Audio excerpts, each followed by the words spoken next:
Welcome to the Nordic Mythology podcast. I'm Daniel Farrand on the company Horns of Odin. As always, before we jump into the main show, I do have to plug our Patreon. As I say every single time, it's how we keep the lights on. It's how we keep the podcast going. So if you can, please pop over to Patreon/Nordic Mythology podcast and just check out the different tiers we've got on there. It starts from £3 a month. It's 10p a day. It's less than a cup of coffee for myself. And what you get is a Q&A every single week with the guest. So if there's an episode that you like, it's basically an extension of that. It's a little bit more of the chat. The patrons get to ask some questions, and a lot of the time there are things and topics that I've missed. So it is a real good resource if there's one particular episode that you'd like and would like further on. And we also get storytime episodes with Claire Moulet and Jonas Lorentzen as well. But let's get into today's show. So today's show is one of those kind of Patreon normal episodes. We get a creator on each time and we get to talk to them and discover how they do the work. And then on top of that, we do a special Patreon exclusive look really in depth at how they create their craft. So if you enjoyed today's show, you can get more after the show that will be on our Patreon. And like I said, that's at Patreon/Nordic Mythology podcast. But let's get into it. So this gentleman I've known for a while now, and we've only met once in person, but he is a genuine, kind, sweet, salt of the earth person, a true Brit, I think. So my guest today is Guy Dugmore, or also known as Hedge and Cave, and you make some stunning artwork, my friend. I've adored your pieces for a long time now. Oh, thank you, Daniel. I appreciate it. You're welcome. So can you just let us know a little bit what you do for those who have no idea who Hedge and Cave is, what you do, and how it all kind of works and what you make? Okay, well, I'm a hand tool artisan, first of all, working with very simple hand tools, basically knife, saw, drill, file, abrasives and chisels. Mm-hmm. And I work with mostly bone and antler, but sometimes stones and wood and horn and stuff. And I've kind of been on a long journey, really, kind of most of my adult life to try and sort of work out a way to express my own sort of relationship with ancient art and, you know, sort of the spiritual side of paganism, heathenry, etc., that I, ascribe to, and make new artifacts that, reflect the past and, could have been made in the past and maybe exist in some kind of, I don't know, some kind of like mythic dream time that's partway between the Stone Age and the Iron Age, or rather a sort of a mishmash of all that kind of stuff that sort of, reflects, I don't know, my own spirituality and all the things I've kind of collected sort of mentally and culturally and artistically over the years. Mm-hmm. So are they... Sorry, go on. No, I was going to say, are they all your designs but taking inspiration from things that you've found rather than... Because obviously we do something similar-ish. So for me, like I quite like finding, like a rune stone, and I'll take the design and then put it on a home. But I'm kind of like, it's kind of copying. It's like I'm trying to recreate that and put it on something. Well, I sort of was kind of borrowing and adapting elements to try and create either a certain notion, a certain emotional impact, a reference to various pieces of art or spiritual experiences that people have. And in a lot of ways, I kind of took a don't tell approach to a lot of it because I had sort of a mix of ideas that often went into sort of one particular piece. And I didn't want to tie things down too much. But largely from the start, it was a mix of original and ancient. And then as I've kind of gone on, I've, I suppose, adapted the symbols that I've used. Things I've got, things have grown over time, just individual figures or the way that I represent sort of pieces of landscape and so forth. So I think you can probably see a lot of the sort of the petroglyphic or cave art or sort of Northern Eurasian reindeer folk, all these people who have influences in the work that I do. But, I do try to do work that's my own, but also, that has a very clear nod back to the past, like. Mm-hmm. But you try to, I guess, keep them your own designs with that clear influence from. Yeah, absolutely. I mean, there's times that I'll find an interesting artifact, and then I'll sort of start to do, I don't know, riffs off that, if you like. where I start to do versions of it that then sort of go through various iterations and develop until essentially it's something completely different. But it's got it's got a very clear ancestry as well. I love that. And one thing I love about your art is that it's so simplistic, and I mean this in the kindest way. That it is very. It's what I try to do. It is very simple, but to do simple beautifully is often harder than like doing something like really complex, where like smaller details can maybe get lost. Whereas when it's just simple lines, it's hard to hide. Yeah, no, absolutely. It's I mean, sort of part of that is like a conscious decision to develop style and also to create items that are durable as well, because sort of it's a bit like tattooing, bold will hold, so you sort of you work within the the strengths of your craft as such, and sort of over time I've come to sort of feel that that's bold, thicker lines, dots, and you can achieve an awful lot with a mix of that and space if you if you're actually observing the space that you're using as well and the space that you're leaving. And that's often as important a part of the as the actual design, really. And it's hard to hold yourself back sometimes, but it's something I sort of consciously try to do as I work more on using a sketchbook rather than just kind of channeling pieces, if you like, which is kind of how I approach things a lot earlier on. And sort of it pays dividends in. Oh yeah, it just pays dividends in the work, doesn't it? Obviously, you're working with organic material that's completely. Every piece is different. It's similar to when I work with horn, I guess, but every little piece of bone, every piece of antler is different. So how does that work when it comes to going into a sketchbook and then onto the piece? Because I imagine with the shape, it might not always work. Or do you try and trace the shape of the piece down first? I normally go through sort of fairly manic phases where I make blanks. So I'll just basically spend all of my time sawing, filing, sanding, and making whatever pieces of bone or antler that I have to hand into attractive, workable shapes for decorating for pendants. And I focus very much not on the actual designs that I'm going to put on them, but what I can actually get out of the bone. And sort of if I can make an elegant shape, how thick the bone is, will it actually support? Well, can I get down to thick material where it's dense and suitable for burning and can take a high polish and so forth. And then when I've got a collection of pendants, then I'll actually hit the sketchbook and I'll be able to draw out sort of shapes of actually what I've already got, and then sort of create designs for those. So I'm sort of I focus very much on each stage one at a time before I actually get to the end. I mean, a lot of this is really sort of quite onerous work to do by hand. I'm sort of using a hacksaw to cut out either shapes of bone or like pieces of bone from things designed for for knife handles, for example, or sort of trophies from sort of antlers that have been bought online and stuff. So you don't always know what you're dealing with, and it's an exploration kind of job to sort of to work things down, and see what you've actually got underneath, and then sort of gradually turn something where you don't really know what you've got into something ready to take a stone and be polished up and look beautiful and so on. But you've got to take it one step at a time. I can spend, even just on a bone pendant, I can spend an hour just sort of shaping it sometimes if things aren't going well. And, I end up just sort of getting into the zone where I must beat it. You develop I get that. You have to, don't you? You have to. I always wonder if sometimes it's a false economy though, because I'll get a horn. Oh, it is. Yeah.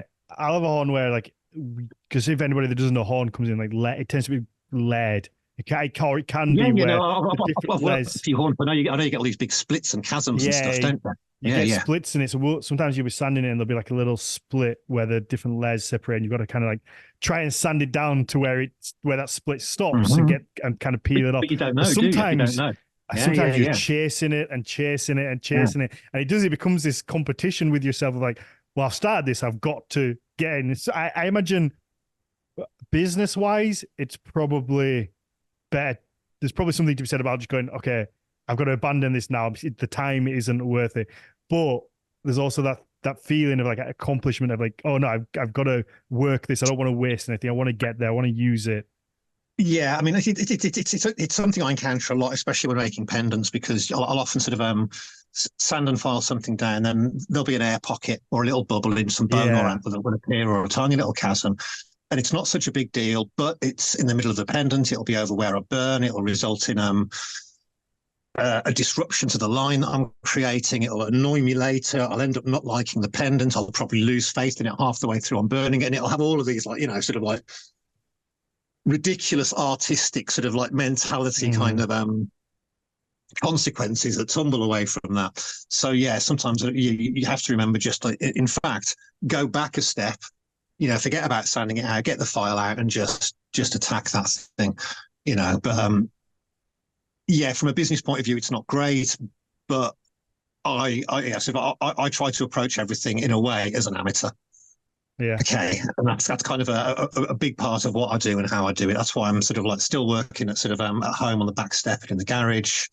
That's why I sort of haven't got sort of I don't know, sort of like very professional packaging and like sort of advertising and all that kind of stuff. It's I like doing it as an amateur and kind of feeling that I'm in charge in a certain way and still able to just do my own thing. So I can just sort of, if something isn't working, find another way that's my way, rather than sort of try and sort of, I don't know, think as a business and try and think, sort of, well, I have commercial survival here. I just try and think of it as art and crafts and use that as my, I don't know, my foundation, because that's really the root of why I'm doing all of this, and sort of where, I don't know, my own sort of history in this comes from, which is like the arts and crafts movement. So that's a big thing for me. Yeah, I love that, because it's so easy. I've gone the other way. I've jumped to all in commercial business, and there are certain pressures with that and certain annoyances with having to do the same design repeatedly, because it's what sells. Yeah. And you get to a point where you have employees and you've got to make sure there's a wage to be paid, every month. You have, and it takes a little bit away from that pure, just artistic freedom of being able to go, I'm just going to make what I want to do today. Yeah. Well, I mean, sort of, obviously that gets me sometimes, because sort of if something's sold, then the temptation is obviously to make more of it, and I do that to a certain degree. But I think if I suppose if people have watched my work sort of over a number of years, I'll see that sort of I kind of go through almost in a way sort of seasons that might last a few months or a couple of years or what have you, where I use I don't know, certain motifs and certain ideas and certain new things that I bring in and then develop. I use those sort of mostly for a time until I create, I don't know, sort of something that has a new feeling for me, and then that sort of tends to sort of dominate, or I don't know, a new story or aspect of mythology or spirituality that I sort of try to bring in. And I very much enjoy doing that, and that's the point of what I'm doing. This is a personal sort of quest or personal journey that I'm on, rather than a need to, rather than just making art. I'm exploring mythology and my own relationship to it, and various origins and aspects to, I suppose, what for me is more northern tradition paganism, right? And there's a lot of stuff that tends to get focused on, a lot of gods, a lot of beliefs, a lot of ideas, a lot of motifs, and so forth. And there's a lot more besides that, and I like trying to find that and bring that out and to explore that. And that's kind of where it's all at for me. So where did it all start? What was day one? Do you remember that? Like what made you take this path? Okay. I mean, there's lots of things sort of earlier in life, where I was like, sort of very outdoorsy and a very good scout troop that made, where we made a lot of things and were very self-reliant and stuff. But I mean, it's a big part was really in my 30s.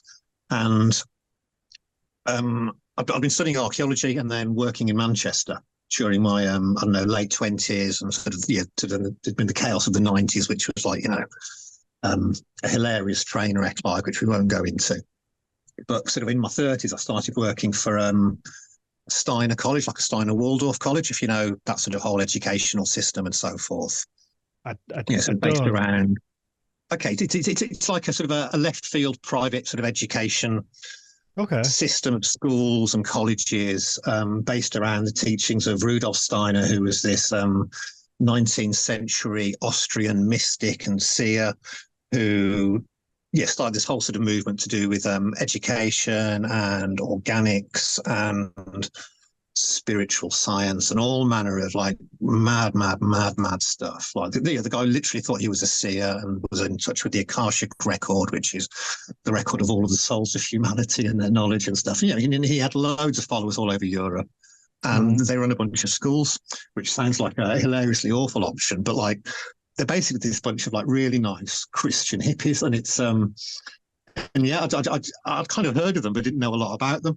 And they had this in fact, a friend of mine, his sister went to one of their schools for sixth form, so I'd kind of heard about them a little bit. But they had this big college in Stourbridge, where basically sort of next to where I was living. And it was an old glassworks, like a massive old glassworks. And they did 16 plus education for teens with various challenges to accessing normal education through to sort of I suppose fairly severe ADHD and sort of mid-range autism and Asperger's and stuff. And I started working for them as a sort of a support worker. And the whole sort of ethos of the college was craft work and land work. And they had like I say, it was a huge glassworks. And they had basically every kind of traditional crafter you could think of there. They had weavers, blacksmiths, basket makers, tons of glass blowers, glass engravers, lamp workers. They had a theatre and mask makers and stuff there. I have to say, what a lovely place it sounds, because it was fabulous. It's fabulous. I really ascribe to the idea that what we class as traditional education methods aren't suited for everybody, and there's some people who will excel in a traditional classroom setting, and there are some people. We achieved a lot. We achieved a lot with a lot of students. Yeah, I bet, because there are a lot of people who just textbooks aren't their way, and they kind of get dismissed in a more traditional setting. They're just kind of put aside. Whereas through avenues like this, they will find something that they excel at and they become beyond amazing at. So I love these kind of programs. But I mean, we had an organic farm as well, and also biodynamic farm with like animals and like an orchard and market garden. We had woods at the side. Oh wow! And another woodland where we had like woodland pottery, bow making, woodland blacksmithing. All sorts of stuff. And I was there for the best part of 10 years, and I sort of started off as a residential support worker, and then sort of moved into sort of a whole bunch of other roles. And at that time, I was kind of going through I don't know, a bit of a re-enlivening of a lot of older interests I'd had in my teens and earlier 20s and stuff. Sort of craft work wise. And I've been getting into primitive skills around about sort of the millennium as well, and sort of getting an interest in flint knapping. And so many of these sort of things were kind of coming together when I was around about 30. And I just started like sort of making a lot of things at home. I started sort of trying to find out how to get hold of flint and TV glass for knapping. I started collecting a lot of sticks, which was very easy working on a farm in a woodland. And I was making a lot of walking sticks and cudgels. And while I was sort of working there, I was being I was taking sort of various sort of philosophical training into how you do craft work as a therapeutic technique, and the spiritual side behind it, if you like, which is kind of wacky. But I was doing sort of weekends of blacksmithing and felt work and green woodwork and stuff like that. And all the while I was working there, I was like, sort of daily sort of spending time with all of these craftspeople and getting a chance to observe them and getting a chance to ask questions. And ostensibly this was because I was providing therapeutic support to a student who was in distress, maybe, because that was often my role, sort of going out and helping kids who couldn't actually engage in the particular lessons, getting them refocused and accompanying them, and just getting them restarted.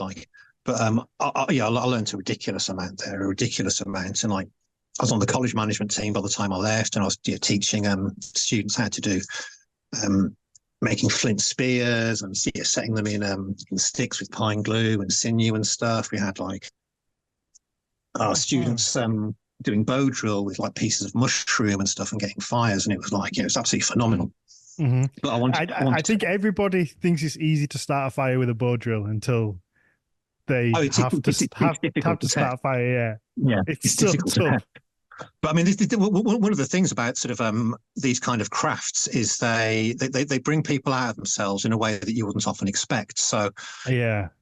I was running this little sort of woodland circle, if you like, where I had 3 students who were all difficult to handle, all very argumentative, sort of all sort of very, very potentially defiant to the wrong kind of influence, or people who sort of like stick their foot in at the wrong moments, and normally would have difficulty with any kind of lessons. And I had them all sitting, knocking away at a little piece of flint because they're thinking, I want to make something sharp and deadly. They were napping for about an hour. And so one of the heads of one of the other sites sort of just walked by and couldn't believe that these 3 kids had all sat down, being quiet, literally asking me questions about how I do this technically, how do I get this little sort of corner of stone off and stuff. And the therapeutic effects of these things it's just wonderful. It is. You're saying about the bow drill, about how hard it is. I actually had an ADHD student who was like 16, and he was quite handy and stuff, but he hadn't tried anything along these lines before. And he made a brilliant coal and got a fire started from my bow drill kit, which was dialed in for me, but he'd never used it. And a slice of Thomas Fomentarius tinder hoof mushroom, which we'd cut about 2 weeks before and dried, and he got a coal out of it in about 30 seconds, and the look on his face, he was walking around like that for the rest of the day. It was absolutely brilliant. It's such a lovely set. But sorry, so that was a major influence. That whole sort of time in the in this college was a major influence into sort of me believing that I could make beautiful items, that I had sort of I suppose I had something to offer in that regard, and I felt I had something to prove in a way as well, because I'd been working around all of these craft people, and in a way I felt I can do that. And some of the people there were saying you couldn't make a living as a handcrafter anymore, and that's why they were working at the college. And they were moaning about their life at the college, which I'm not going to say they were wrong, because it was a hard gig, I'll be honest with you. But they were moaning about the fact that they couldn't make a life as whether it's, I don't know, a weaver or a potter or what have you nowadays. And you must be able to, I was starting to develop a few items, like some beard combs and rings and some of the knives and sticks. And I thought, I can sell some of it. I don't know how much I can sell, but surely you can have a go at it, and it's going to actually work. And eventually that's what I did. Mm-hmm. Wonderful. That's such a fascinating. So that must have been a very rewarding job. It was. It was hugely rewarding, and it was like a massive part of my life for I worked at that particular location for maybe about 9 years, and I sort of did some other work around the field, sort of either side of that as well. But it was immensely rewarding, but it was super tough. I dealt with so many sort of I don't know, traumatized and people in crisis and so forth. And it was wonderful being part of their lives, and it was wonderful helping them. And I've got memories that will last forever. And I've got a few relationships from it that will last forever as well. There's some people I still keep in touch with student wise, who are in their ones who are in their 30s with kids and stuff now. But for me, it had a limited shelf life. By the time I left, I was an absolute flipping wreck, and I needed to do something different. I'd broken up. I mean, there were days when I was just breaking up fights all day long, and there was other days when I was hanging out with the cows or teasing wool in a felt workshop all day long. And it could be all one or all the other. I literally had on one occasion a 5 foot tall girl who was like 16 and had fairly severe autism, following me around all day, throwing rocks at my head, calling me a pedo, because basically she misunderstood me saying that she should be nicer to her boyfriend, and so it was a bit edgy at times, but it was absolutely ace. I feel like it's those types of roles that attract very sort of empathetic people, but also then because the people are very empathetic, it's so hard then not to take things personally and not to take things home with you and then let it sit with you. Totally.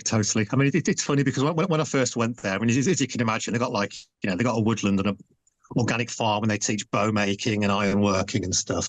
When I went there, the place was crawling with hippies. You know what I mean? It was like it was just full of people, sort of like trying to get like sort of involved in some way. You know, the place was still sort of part being built at the time, so there was loads of people sort of volunteering and helping out, and there was like there was tons of really interesting folk there. Really diverse, interesting folk from mostly from all over Europe. A lot of them with some very spicy backgrounds, and it was dead interesting. Were you particularly spiritual before you went, or do you think that?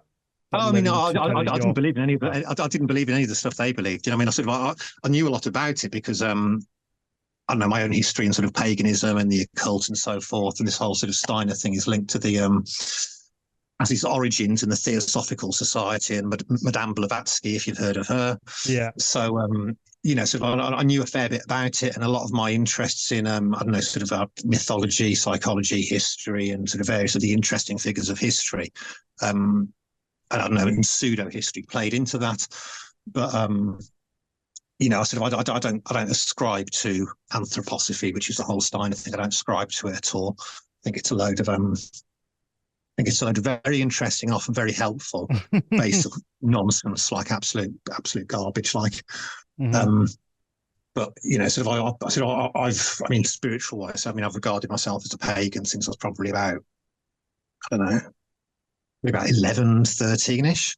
Oh wow! And so that's where my sort of I think my interest probably started about 11-ish, actually sort of like religiously, and sort of thinking of it, thinking of I don't know, the old ways and the old stories and the old places in more of a spiritual context, rather than just like just being sort of interesting history, landscape, or stories. And then sort of probably from about 13, I probably started to really identify myself kind of in that way. And I suppose that's where the sort of the journey and the thinking and the learning and what have you kind of became like sort of began rather. Do you remember where that came from? Because I was going to say, without being offensive, you're a slightly older gentleman. I don't know how old you are. I'm not offended by that at all. I don't know how old you are exactly, but I imagine that you're how old? Sorry, 51. So you're 51. So there wasn't a. It's not going to be like the internet. I imagine now a lot of people get into this because it's so readily available. It's so popular on Facebook groups, TV shows. And there are all these different ways that pull you in. But then when you were younger, especially like in your, young adolescent, like what brought you into paganism? Because I imagine for me, and it might be my upbringing, when I was 11, 13, my grandma was probably still taking me to Sunday school, which I didn't particularly enjoy, but I didn't know anything else. I wouldn't have even known what paganism was, let alone the stories behind it and be thinking about that. I suppose because I was a reader, I was like, I was outdoorsy as a kid, but I was hyperactive as hell. But I was sort of busy in body, but busy in mind as well. So I was like, I was a reader, but like, I always sort of had a thing where I sort of wanted to seek out the source of things. So if I read a book, I wanted to sort of know where did the person who wrote the book got those ideas from, and that sort of turned into sort of very early on in my life, sort of looking at bibliographies and looking at sort of if they're writing about a certain person, well, what did that person write, and from a very early age, I was like reading about whether it's the Vikings or the Celts or the Egyptians or like I don't know, all sorts of things to do with the Bronze Age and so forth. I hit Lord of the Rings early. I was into Arthurian legend and ley lines really early because all these things were covered in sort of the kind of books that I don't know, sort of geeks kind of get into really early. And I mean, there's a lot of pagans around. before the days of the internet. I'm sounding like a granddad here. Yeah, that's why I was trying to joke. With my white beard, sounding like a granddad again. Unthinkable. Because 51's not even particularly old. It's just that I was, because it is well, that. No, it crosses some cultural boundaries, doesn't it? Because it's days before the internet, but it's still not an era in my mind. Yeah. Because I remember the internet becoming big, but I was young. So my first time of like real accessibility to the internet, even in its most raw like form where it's not particularly good. You can't like get pictures, you can't really get videos. It's very rudimentary. I was maybe like 14, 15, where I've got like a computer at home. So I have a little bit of life before it, but it's not like life as an adult pre-internet, whereas you kind of have that life as a grown-up before that time of the internet. I find that fascinating of you've gone through that change of before, and then now what we have of like the vast wealth of knowledge. Before the internet, a lot of it was exactly the same. Yeah. Do you know what I mean? Like in the 80s and the 90s, it wasn't all that different. You know, I mean, sort of, I come from the rave era, you know, and the whole sort of like pre-party scene and stuff, right? And we managed to put on and fill and organise and find in the middle of absolutely bleeding nowhere parties that were absolutely crazy. And we did it all with like, whether it was a card with a bloody, we did it with pages and phone boxes and like maybe your one friend who had a mobile phone, you know, and we went all around the country doing this, and you can make it work. It's fine. You find ways. You find ways to find your people. I mean, the thing is, there are a lot of like pagans in the whole sort of rock and hippie and crusty kind of like communities and stuff, which is kind of where I was, I don't know, sort of part of as like sort of a teenager and a youngster and stuff, you know, sort of musically or culturally. And I met loads of weirdos. I mean, I put myself in a position to meet weirdos, and like I was one of the weirdos and all that kind of stuff. And sort of I met lots of people who were, I don't know, identifying as witches or pagans, people who'd like sort of been inducted into various. I mean, I've got a friend who was a member of the Golden Dawn. You know, you go around to his house and there'd be ritual magic stuff like laid out on the floor from what he'd done the night before and stuff. So, you know, they're out there, and if you put yourself in the right company, it's I mean, you come across them like. I mean, you used to go to Glastonbury years ago. You'd see loads of them. You know, go to Avebury. They're still there. Yeah, that's wonderful. So you said from like 13, you thought yourself as a pagan. Was there thing that kind of did it? Yeah. I actually kind of remember a thing that kind of tipped the scale, if you like. I was actually on a scout camp. We went to Powys Castle for the day, and there was a book there called Mysterious Wales, which I had a look at. Yeah, sort of while it was on the shelf in this nice little sort of English heritage, probably the National Trust gift shop. Yeah. And it was basically full of Welsh folklore and sort of Welsh magic and things from the so-called Matter of Britain, you know, the ancient sort of writings of, I don't know, sort of medieval and pre-medieval Wales and stuff, you know, post-Roman, stuff like, sort of the stories of Taliesin and these various alternative legends of King Arthur, and then sort of, magical formula and stuff like that. And that sort of opened me up, and lots of stuff about ley lines as well. And that opened me up to seeing a lot of this stuff in a different way. Sorry. I know, I was going to say, this is really embarrassing. When you said, did you say Weird Wales it was called? It was called Mysterious Wales. Mysterious Wales. When you said it was Mysterious Wales, I thought of the animal. That was where my head went. And I got Cymru. And I was like, oh, well, how mysterious can Wales be? And then when you started talking about the country, I was like, oh, fuck, I'm so embarrassed right now. But I had to put it out there because I'm sure there will be somebody else. So dealing with tales of King Arthur and sort of the wizard or druid Merlin and Taliesin and these the various triads, which are these sort of poems about I don't know, sort of the old kings and wizards and I don't know, magical acts and so forth of I suppose the post-Roman Britons, like. but yeah, that's what really turned me on to a lot of this stuff. And then sort of I went on I went on a sort of a ridiculous sort of crazy sort of, I suppose, lifelong dive into world art, mythology, folk culture, and so forth. Which I mean, I only sort of really sort of show some of it in my work, because it's not always easy to bring these kind of things in an elegant way. But yeah, there's been a few times in my life where I've tried to sort of arts and crafts wise maybe create something that sort of that does that, and not quite managed it, and carried on sort of living my sort of, I don't know, normal life without being a professional artist and crafter. For a while I was doing Celtic sort of artwork on stone, sort of engraving pieces of slate with zoomorphic designs and Celtic knotwork and stuff, and had various ideas to do with that, but sort of it wasn't really goer, and I'm glad I waited and got to where I did when I did. Mm-hmm. Wonderful.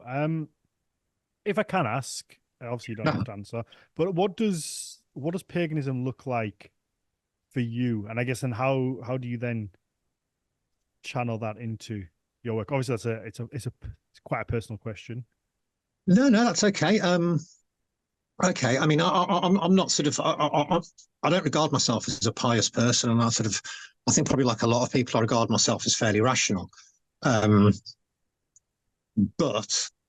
I don't think that, first of all, I don't think that sort of religion and science and sort of the physical and the metaphysical world necessarily need to agree with each other. But it's okay. It comes from sort of a connection to the land, to the monuments, to the stories, that then sort of transfers into a way that you actually see the world somewhat differently. And I think a lot of it, for me, comes down to an acceptance that there's a world beyond the physical, and that, I'm trying to phrase this carefully, actually, and that there are beings that aren't corporeal.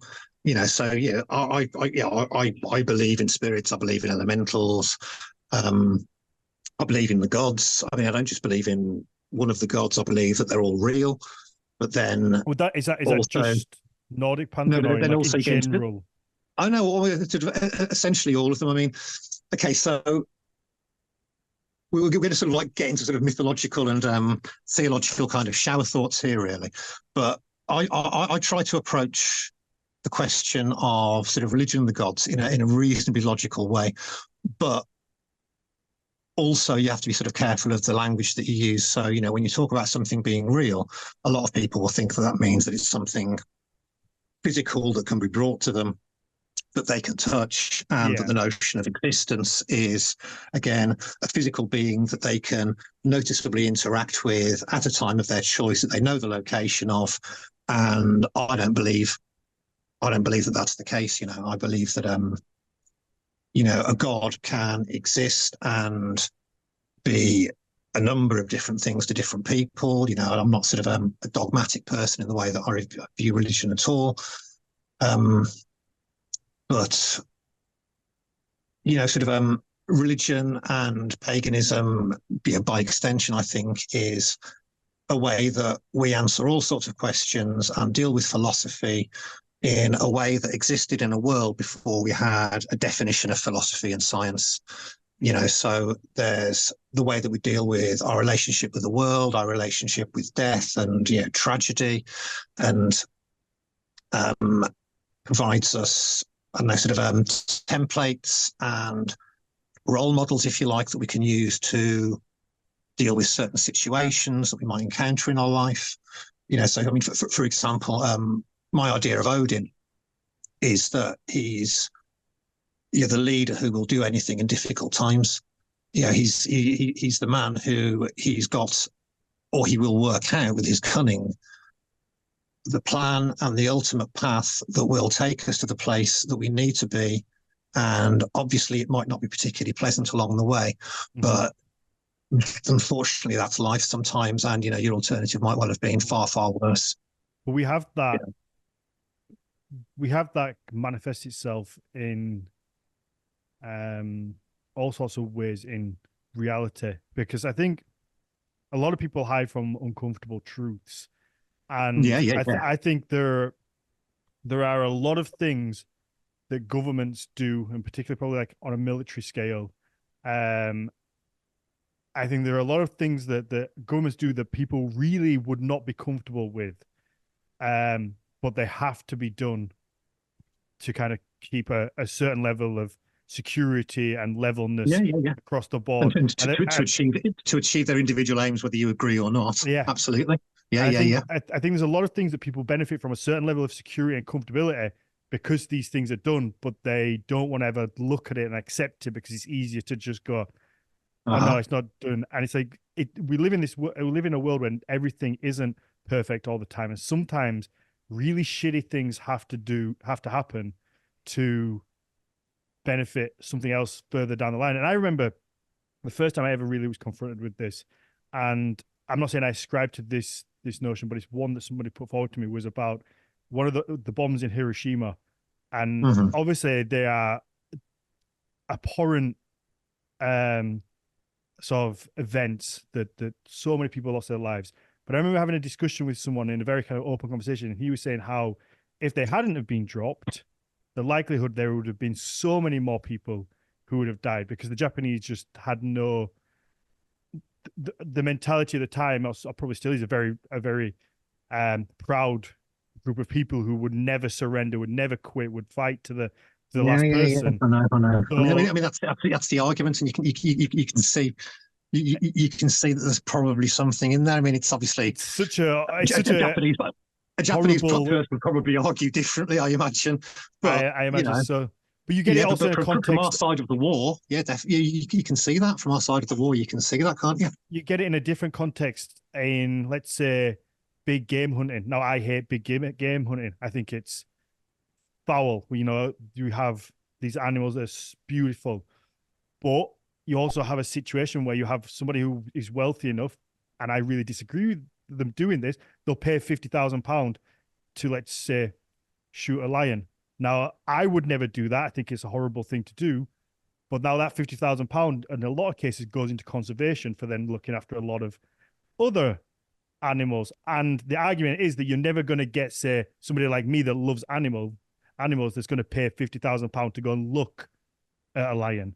So you get this really awful and difficult Yeah, juxtaposition yeah. of how. I'll take a controversial view with that, and just say, yeah. So the whole problem exists because we screwed their country. Well, that's yeah. You're getting into You know. a very deeper thing. But just on that, but the point was that you get these No, I positions know. Yeah, yeah, where yeah. sometimes a shitty thing happens, but there is a better thing, and you kind of have to accept that horrible things sometimes Excuse me. happen in I've life. actually recently got reading glasses, and they're helping. So I'm actually going to debut online my new glasses. So Oh, they suit excuse you. me. They look good. No, They, cheers, yeah, cheers. they suit you. But as you're saying with Odin, that figure, and I think we all need that sometimes, that these uncomfortable truths need to be done Yeah. to for the betterment, and you have to have, in some cases, those people who are willing to do it, because there's a lot of things that people do that I wouldn't be willing to do, but they. No, no. Well, you There's, got to be brave to make tough decisions sometimes as well, haven't you? So I Mhm. think, yeah, no, I think, yeah, yeah. We're provided with archetypes that can help us deal with certain things at certain times.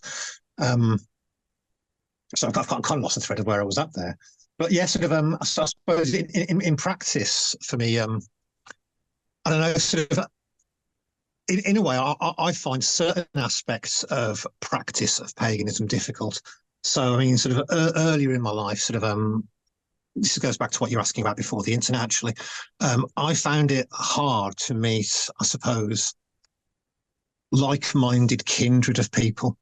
So I'd often meet people who were pagans in one regard, or people who, practiced witchcraft, or people who had a history with, I don't know, maybe a certain organization, or a certain practice within, I don't know, within magic or paganism or what have you.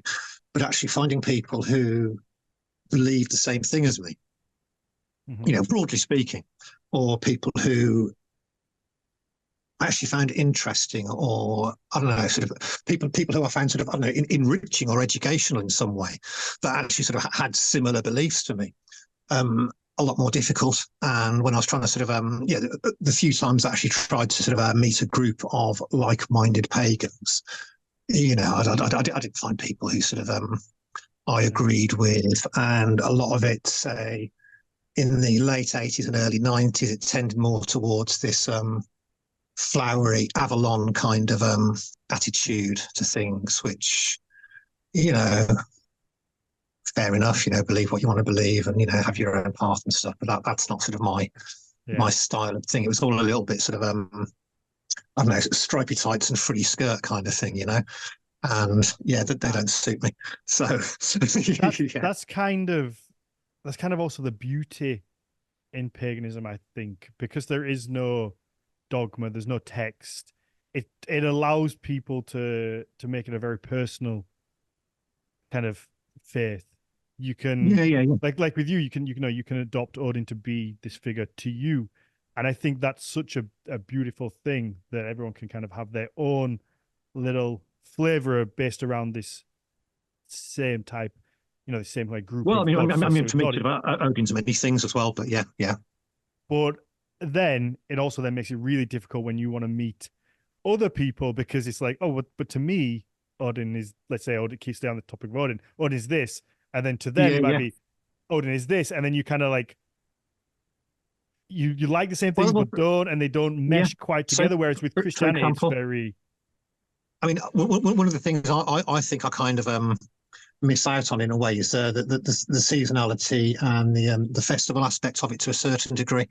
I mean, it's sort of part of that's exacerbated by the fact that I've kind of moved home, sort of coming down to Northampton in the past couple of years, which has been a gradual process. So it's not like I've got to do maybe the same, I don't know, the access to the same crowd that I used to have, I don't know, in the Midlands or when I lived up north and so forth. But yeah, so for me, paganism's more about relationship to nature, the way that I view spirits and places, and the way that I observe places as actually having a spirit that I can have a relationship with and communicate with and leave offerings. So, normally I'll, in the course of life and living in a certain area, I'll try to get to know an area gradually, and I'll have various natural places that I go to because obviously I like such places and I gather materials and so forth.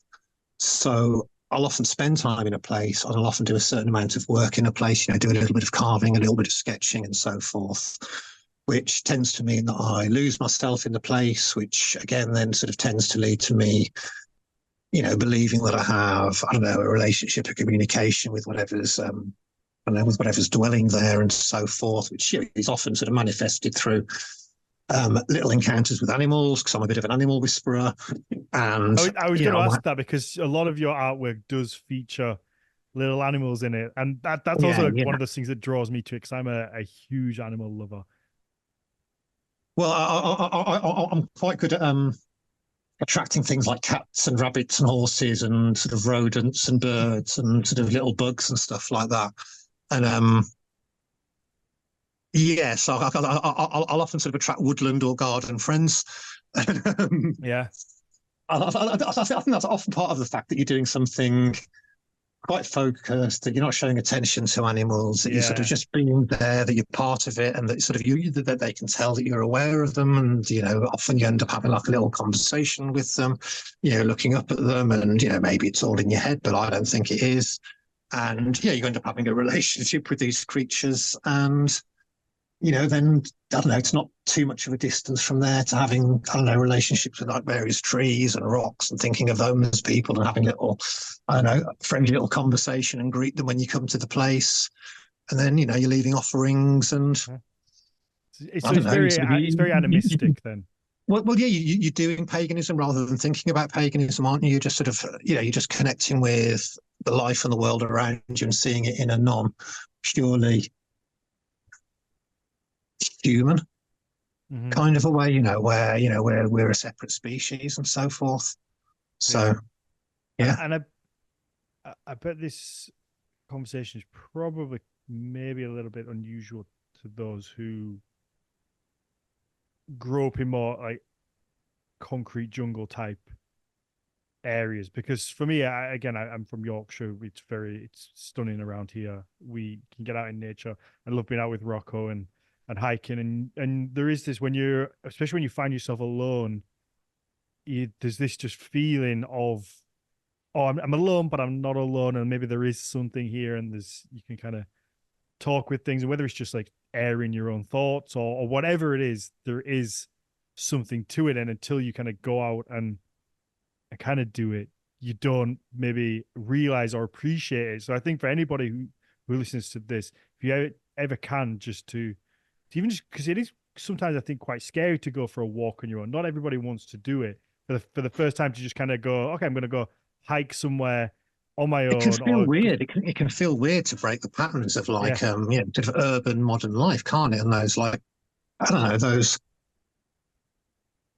rubbish, useless patterns it's easy to fall into when yeah. you've got like a long journey to work, a lot of work, a long journey back, and then plenty to do. Then it's hard for people in it, but like I think people have I, I, this negative idea that doing things on your own can sometimes be quite sad. I don't know, like, which I love doing. I love to go for a walk on my own. it's Yeah, easy yeah, once you I've get got started, but Rocco. getting started's hard, though, isn't it?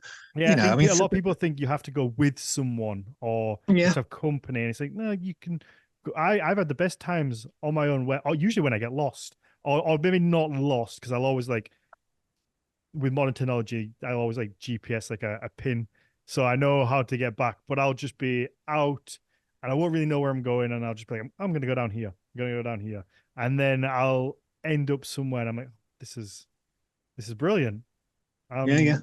I'm kind of just on my own here. Well, I mean, I used to go on sort of in Stourbridge, just on the edge of the Midlands, and yeah, there was a lot of farmland, just literally just 20 minutes walk away, and loads of little sort of urban pockets of woodland. But there were also loads of pockets of urban land as well, Hmm. and especially in sort of I don't know, sort of the urban ruin of parts of the West Midlands where you got loads of factories that aren't being used, and you got loads of little bits by the canals, and loads of little sort of walkways that are overgrown and stuff. And I used to Hmm. find so much wood in urban places without even having to go towards all the farmland and stuff. And I'd walk around the canals, car parks, overgrown car parks of factories that were closed on a Sunday and stuff. And I'd like Yeah. pick so much wood. I used to get like massive hawthorn bow staves and stuff like that.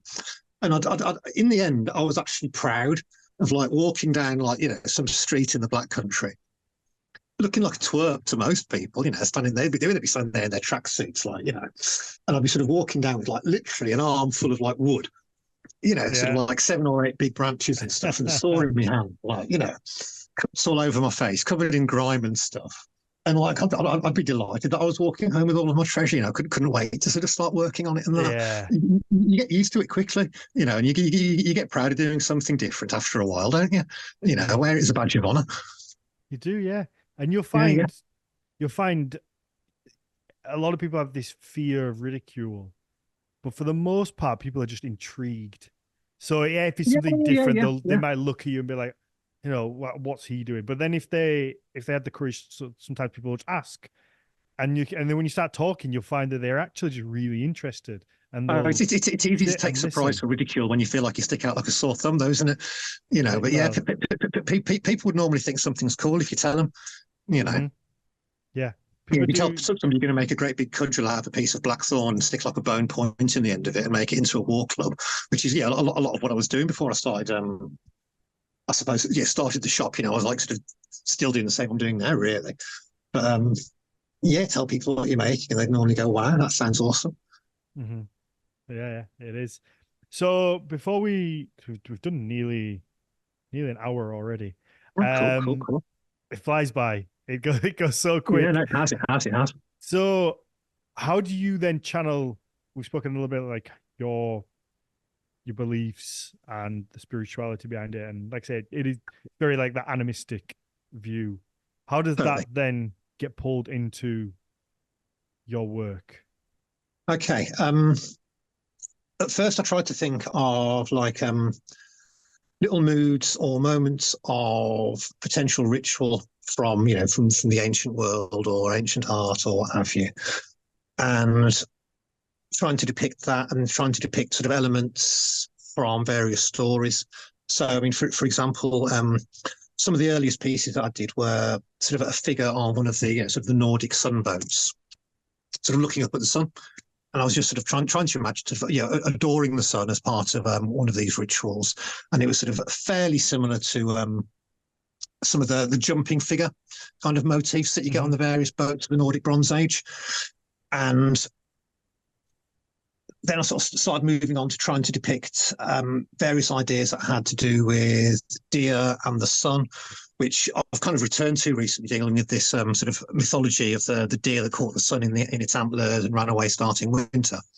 But I did a lot of early pieces that were a deer by a tree with the sun, and I was trying to sort of represent the idea of various sacred groves, which were sort of I don't know, a large part of the sort of the locations that we believe that ancient heathens and ancient pagans were practicing out in Northern Europe. And I had an idea of mixing that with elements of the Kalevala, which is the sort of the great sort of Finnish, I don't know, national story and sort of reflection of ancient Finnish myths. I was going to ask whether that played into it, because it does give me that feel. Oh no, the Kalevala is a massive part of why I do all of this, and sort of the various of the ideas and imagery in there. Sort of I mean, I'll come back to that. So, in the Kalevala is a story of a demon elk, right? And it's this creature that's dreamed up by this kind of malevolent god or spirit who's like kind of like this mischievous spirit of woodlands and bad luck and revenge and so forth, and it's dreamed up to battle a hero. Oh, actually, no, sorry, I got it wrong. Actually, one of the heroes actually goes to capture the demon elk, and the demon elk is this this creature that's been created by Hisi in the forests out of driftwood and sort of bits of bark and leaves and so forth. But in the story, I think that the demon elk isn't really a demon and a villainous creature that's out to sort of hurt anybody who goes into woodlands, and shouldn't be hunted down by heroes, because this creature's kind of created as the spirit of a place, of all of these sacred groves, and is the protector and embodiment of these holy places. So I like the idea of having pictures where essentially the elk returns to the sacred grove and ends up sort of ends up safe and well under the warm gaze of the sun. And that's why I started having these deer and trees and suns. But I wasn't I wasn't describing necessarily why I did it, because it tied into various other mythologies as well. So I thought it was quite good to just keep it open to how people might wish to interpret it in various different ways. Mm-hmm. And then I kind of moved on to experimenting with sort of with some Sami artwork actually, and sort of like taking ideas from the witch drums and their various sort of artworks that they did that represents a mixture of cosmology and magic and so forth. And I don't know, I kind of took a few ideas from that in the way that I represented landscape, and I was keen not to try and do a lot of witch drum kind of work, because you feel like you're potentially stealing from a culture. So it's more a case of trying to experiment with a few little ways that I could take things from there, to be honest. And then I started trying to tell more stories, and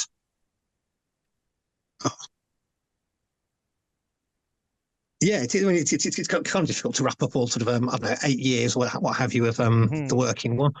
But I've tried to take elements of mythology, elements of ancient art, elements of various cultures, and adapt things from them rather than keep using them.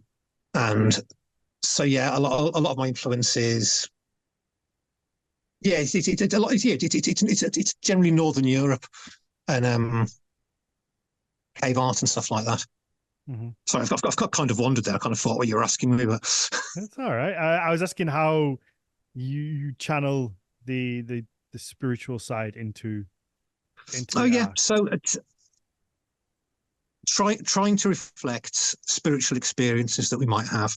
I was trying to reflect, I don't know, sort of certain archetypes of spiritual experience. Like I don't know, a few of the story pieces relate to characters being lost and then receiving aid and returning home stronger. There's been various elements I've tried to show. I don't know, personal transformations in where there's a tree with a figure on one side and a different figure on the other, which can relate to how people might be going through various different events in their life, and they feel like they need to transform into something different. So I've got like people transforming into deer, or maybe sort of one gender even transforming into another, which I know has been spotted by a few people because it's been mentioned to me that they noticed that. But it's just trying to represent things that might happen to people in a, I don't know, an ancient art way. It's hard to describe. That's fair. Yeah. Sorry, give me a second to think about it. Sometimes things they just are. They don't always. Not everything needs. Well, the thing is, I used to try. Well. I used to try and channel at first. So I used to just try and have an idea and then sort of put it down on paper.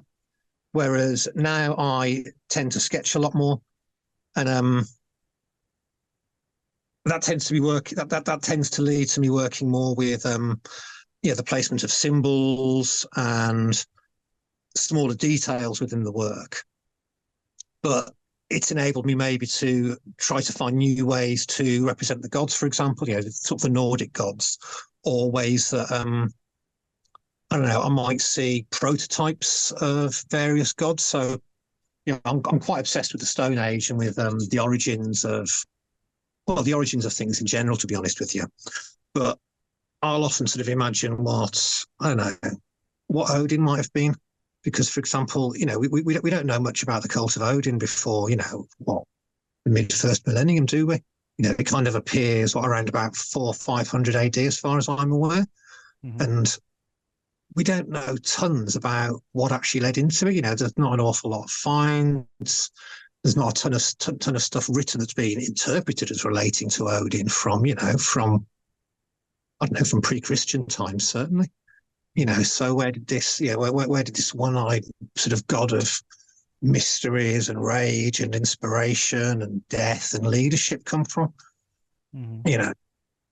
And I try to think, what could that have been like? In some, I don't know, some tiny pocket of culture where it actually started out and possibly survived and was passed on in secret for hundreds of years until it kind of took off, or until maybe sort of, I don't know, some new priests took over the cult and decided, okay, lads, we're taking over. It's interesting to think that, and that's for example where I come up with some of my pieces of, I don't know, sort of ancient Odin spirits and horned Odin and so forth. And I know there's obviously sort of a certain amount of syncretism or eccentricism that comes into that sort of paganism wise that some people might not like, which is fine. I don't mind at all. But I really enjoy thinking what could have been, or what might have existed in some culture that ended up dying out for whatever reason. How might they have viewed Freya? How sort of what might have been this incredible witch goddess, sort of 4,000 years ago instead. And that really gets me. So that's a large part of it as well. Sort of how could it have been in a slightly different era, which is essentially a dream time that's in my head and probably in a lot of people's heads, that is created of all the culture, all the art, all the ideas, all the stories that they've absorbed. Because I suppose in this modern age we're lucky. We can access all of the stuff left behind by the ancients that's extant. Obviously sort of most of it's lost and we don't get it. But I don't know, in 1000 AD they didn't have access to these artifacts from 2000 BC, did they? We do. And as we sort of continue creating pagan culture, because that's that's an important part of what I do. I think, we're creating a lasting tradition, if you like, and sort of taking things into the modern age, carry on taking them further, giving inspiration to the next generation to create more art and so forth, which is super important. But we're continuing on those traditions. So it's it's important for us to kind of keep developing these things, keep making these things, and try to bring, in a way, thousands of years of ideas into what we do, rather than just, I don't know, the last few generations, or just, I don't know, what's from, like, I don't know, 1000 AD or whatever time. And that's what I'm trying to do. I'm creating a sort of a synthesis of all sorts of ancient stuff. Perfect. All right, let's wrap this up, and then we will Cool. let the patrons ask some questions, and we'll like I say, we'll do a little extra bit on the specifics of how you do. Cool. Before we end, I do have to, on a personal note, give you a huge thank you for the your work has a close meaning to me, because you made some wedding rings for me, and obviously they have a very personal place. Now, obviously, for my wife who is no longer with us now, they held a huge amount of meaning, obviously, at the time, and then that has grown since, of course.